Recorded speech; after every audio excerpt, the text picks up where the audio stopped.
안녕하세요. 트레이더 K입니다. 오늘 비트코인 흐름 짚어볼게요. 지금 15분봉 차트를 열어보면 딱 한 가지 느낌이 먼저 옵니다. 시장이 방향을 안 보여주는 게 아니라 일부러 안 보여주는 척을 하고 있다는 거예요. 올라갈 때는 조용히 올라가고 내려올 때는 굉장히 빠르게 빠져요. 이 패턴 자체가 지금 시장의 성격을 그대로 보여주고 있어요. 이게 왜 중요하냐면 이런 장에서는 방향만 맞춰도 지는 경우가 생기기 때문이에요. 올라갈 것 같아서 롱을 잡았더니 바로 흔들어 털어버리고 그 다음에 올라가는 식입니다. 숏을 잡으면 이번엔 갑자기 반등을 주면서 손절을 유도하죠. 그래서 지금은 방향을 보고 들어가는 것보다 어디서 들어가냐가 훨씬 중요한 시장이에요. 오늘은 현재 구조적 흐름과 함께 실제로 어디서 어떻게 대응해야 하는지 그 진입 기준까지 구체적으로 설명드릴게요. 먼저 큰 그림을 보겠습니다. 차트를 보시면 5월 17일 전후로 비트코인이 78,400 근처 고점권에서 강하게 밀렸어요. 이 하락이 의미 있는 이유는 단순히 가격이 빠진 게 아니라 내려올 때 거래량이 실렸다는 점이에요. 그냥 흘러내린 게 아니라 매도 압력이 실제로 유입됐다는 흔적이죠. 그 이후 75,600에서 75,500 구간에서 잠깐 버텨주면서 반등을 시도했는데요. 문제는 이 반등이에요. 반등 자체는 나왔지만 거래량이 뒷받침해주지 않았습니다. 결과적으로 이평선 저항을 뚫지 못한 채 다시 내려오는 흐름이 반복되고 있어요. 여기서 많은 분들이 착각하고 계신 게 있습니다. 올라오니까 이제 바닥 잡은 거 아닌가 하고 롱으로 따라붙는 거예요. 그런데 이게 전형적인 패턴이에요. 올라오는 것처럼 보이다가 이평선 저항 근처에서 막히고 다시 빠지는 흐름. 지금이 딱 그 구간이죠. 그래서 반등이 나올 때 이제 올라가나 보다 어디서 막히나를 먼저 보는 시각이 필요해요. 현재 비트코인은 단기 반등 이후에 다시 눌리는 숏 우세 흐름에 가까워요. 오늘 하루만의 이야기가 아니에요. 15분 봉을 전체로 놓고 보면 고점은 계속 낮아지고 있고 반등의 힘은 점점 짧아지고 있어요. 이 구조 자체가 지금 시장이 어느 방향을 바라보고 있는지 설명해주고 있습니다. 강한 하락 추세라기보다 반등이 나와도 계속 눌리면서 약세 분위기가 유지되고 있는 구조예요.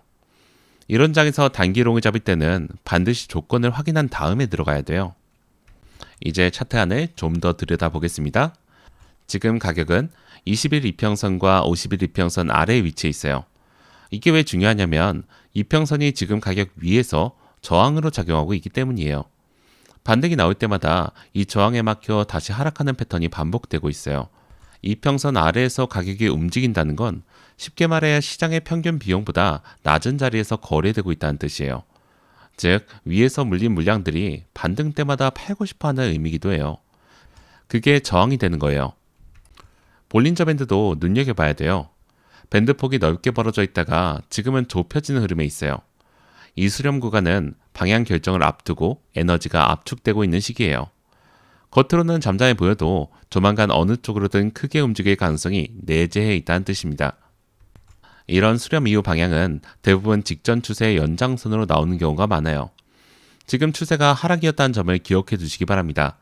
물론 반드시 그런 건 아니에요. 가능성의 문제죠. 그래서 수렴 이후 어느 방향으로 터지는지를 확인하는 것이 중요해요. RSI를 볼게요. 현재 44에서 48 구간에서 움직이는데요. 과매도권에서 기술적 반등이 나왔지만 50선을 안정적으로 넘지 못하고 계속 눌리고 있어요. 진짜 강한 반등이 오르면 RSI가 단순히 올라오는 게 아니라 매수세가 유지되면서 고점이 높아지는 흐름이 같이 나와야 돼요. 지금은 그 조건이 충족되지 않고 있어요. MACD 또한 마찬가지입니다. 데드크로스 이후 음수 구간이 길게 유지되고 있고 골드크로스 시도가 나오지만 힘이 이어지지 못하고 있어요. 히스토그램이 아주 조금씩 음수폭을 줄이고 있긴 한데 이것을 매수 신호로 보기에는 아직 이릅니다. 추세가 전환되는 게 아니라 잠깐 숨고르는 정도로 보는 게 맞아요. 지금 시장은 올릴 의지보다 위에서 털어내는 힘이 더 강한 상황이에요. 지금 시장은 강한 상승보다 반등 후 재하락 가능성을 계속 열어둬야 하는 자리라고 했습니다. 그래서 저항 구간을 먼저 명확히 짚는 게 중요해요. 첫 번째 저항은 76,850에서 77,000이에요. 이동평균선과 단기 매물대가 겹치는 자리죠. 최근 반등 시도마다 이 구간 근처 위에서 눌리는 흐름이 반복됐어요. 여기를 회복하지 못하면 반등이 나와도 다시 내려올 가능성이 높습니다. 지금 가격이 76,700 근처에서 움직이고 있으니 바로 이 첫 번째 저항이라는 점 먼저 인식하고 계셔야 합니다. 두 번째 저항은 77,300에서 77,500 구간이에요. 100일 이평선과 중기 저항이 겹치는 자리예요. 시장 분위기를 바꾸려면 최소 이 구간까지 회복하고 나서 그 다음 안착하는 흐름이 필요해요. 단순 터치가 아닌 봉이 위에서 마감하는 모습이 나와야 한다는 뜻이에요. 가장 중요한 상단 저항은 77,900에서 78,400 구간이에요. 이 구간에 상위 이평선과 이전 하락된 자리, 매물대까지 모두 겹쳐 있어요. 여기를 돌파하지 못하면 시장은 다시 반등 후 재하락 구조로 갈 가능성이 높습니다. 반대로 이 구간을 실제로 돌파하고 안착한다면 그때는 추세 전환을 이야기할 수 있는 자리가 돼요. 단기적으로 위에서 볼 때 이 세 구간이 순서대로 넘어야 할 관문이죠. 반대로 말하면 이 구간 중 어느 하나도 넘지 못하고 밀린다면 하락 시나리오를 먼저 열어둬야 한다는 뜻이기도 합니다. 다음은 핵심 지지 구간을 짚어볼게요. 가장 중요한 하단 지지는 76,300에서 76,000 구간이에요. 현재 1차 지지로 보는 자리는 76,500에서 73,000입니다. 차트에서 보시면 이 구간이 최근 단기 저점으로 계속 버텨주고 있어요. 그런데 이 구간이 무너지면 이야기가 달라져요. 76,300을 이탈한 후에 거래량이 실리는 하락이 나온다면 다음 지지대인 76,000에서 75,600까지 열릴 수 있어요. 이 구간은 이전에 강한 매수세가 한번 들어온 자리이기도 합니다. 그렇다고 자동으로 여기서 반등한다는 보장은 없어요. 거래량 동반 이탈이 나온다면 그 아래도 열어야 합니다. 지금 시장의 특징은 여기 있습니다. 올릴 때는 천천히 올리고 내릴 때는 굉장히 빠르게 뺀다. 그렇기 때문에 지지 구간이 무너졌을 때 대응이 늦어지면 큰 손실로 이어질 수 있어요. 이 구간들을 미리 알고 있어야 하는 이유예요. 모르고 무너지면 당황하게 돼요. 알고 있으면 그 자리에서 어떻게 대응할지 미리 준비할 수 있죠.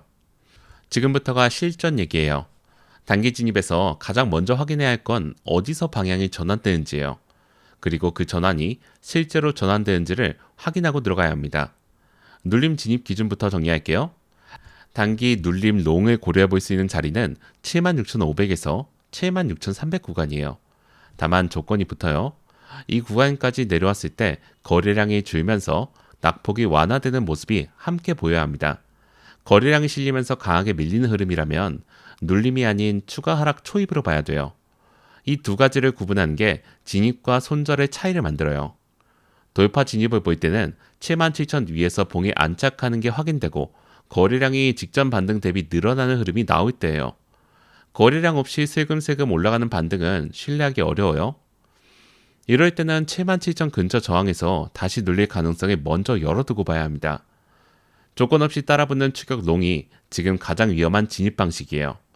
숏 진입 기준도 짚겠습니다.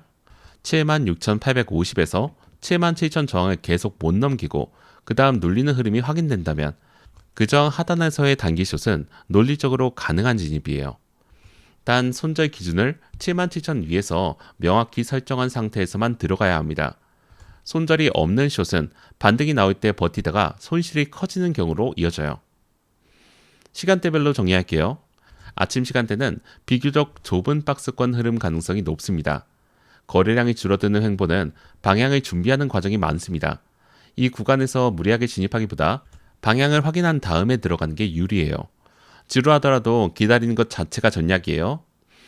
낮 시간대는 유럽장 진입 전후로 변동성이 확대될 수 있어요. 위아래 스탑을 털어내는 움직임이 자주 나오는 시간대이므로 추격 진입은 자제하세요. 스탑 헌팅이 나오고 나서 반대 방향으로 진짜 움직임이 시작되는 패턴이 반복되고 있어요. 저녁부터 미국장이 핵심이에요. 최근 시장은 미국장에서 방향이 결정되는 패턴이 반복되고 있어요. 경제지표나 채권금리, 달러 움직임이 같이 나오는 변동성이 크게 확대될 수 있어요. 이 시간대의 포지션 크기 관리는 반드시 챙기셔야 합니다. 내일 77,000 회복 여부와 미국장 변동성이 핵심 포인트가 될 가능성이 높습니다. 오늘 내용을 한 번 더 정리할게요. 현재 비트코인은 단기 반등 이후 다시 눌리는 숏 우세 흐름에 가까워요. 지금 시장은 강한 상승보다 반등 후 재하락 가능성을 계속 열어둬야 하는 자리예요. 가장 중요한 상단 저항은 77,900에서 78,400 구간이고 가장 중요한 하단 지지는 76,300에서 76,000 구간이에요. 내일은 77,000 회복 여부와 미국장 변동성이 핵심 포인트가 될 가능성이 높습니다. 지금 같은 장에서는 내가 맞춘다기보다 틀렸을 때 얼마나 빨리 대응하냐가 중요해요. 확인 없이 들어가는 매매, 감정으로 들어가는 매매, 지금은 특히 조심해야 하는 구간이에요. 진입 자체보다 어디서 틀렸는지를 빨리 인정하는 게 수익을 지키는 방법이에요. 손절은 지는 게 아니라 다음 기회를 위해 자금을 지키는 거예요. 추격보다 확인이 중요한 자리라는 것 꼭 기억해 주시기 바랍니다. 오늘 영상은 여기까지예요. 다음 분석에서 뵐게요.